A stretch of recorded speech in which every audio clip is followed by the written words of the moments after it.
Hi, welcome to Surviving Motherhood.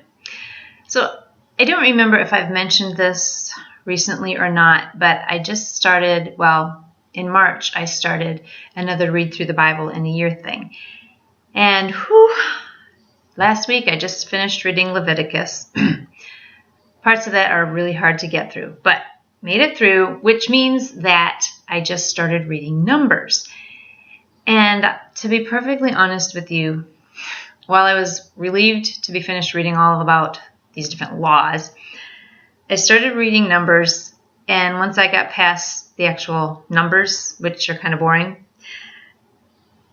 I got to the part where the Israelites start complaining to Moses. And when I say start complaining to Moses, I mean they start and they don't stop.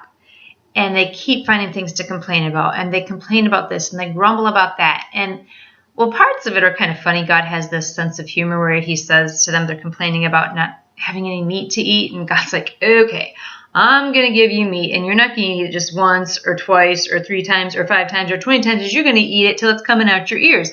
And I kind of read that and, kind of laugh.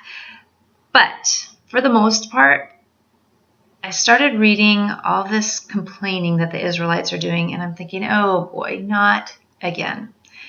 Because it seems like every time I get to this portion of Scripture, when I do these read through the Bible programs, I just get so discouraged. Because I just want to kind of reach into the pages and wring their necks. Say, listen, people, God is faithful. Why don't you get it?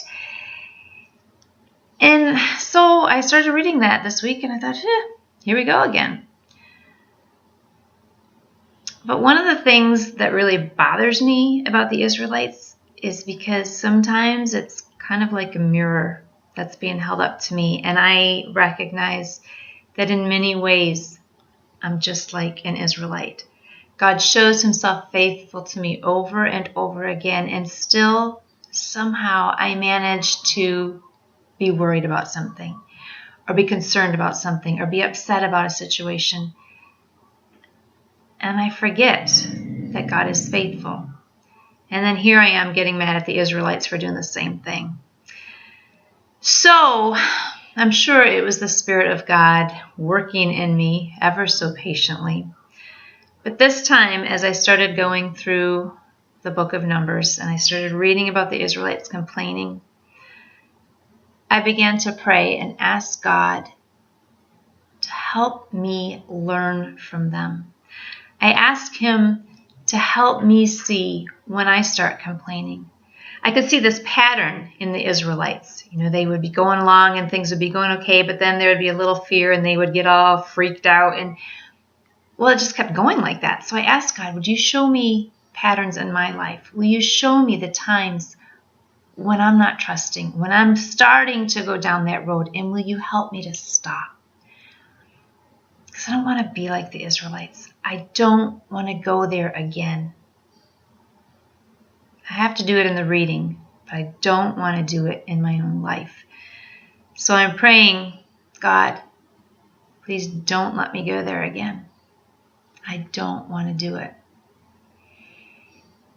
I've learned that trusting him, that's just the way to do it. You know what? God has always been faithful.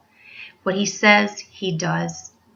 Things work out the way he says they're going to work out if we will just trust and obey. So that's the road I want to walk down. I don't want to go down the path of complaining. I want to walk down the road of trusting. And I'm inviting you to join me. Let's do this together. Now have a wonderful, Jesus-full day.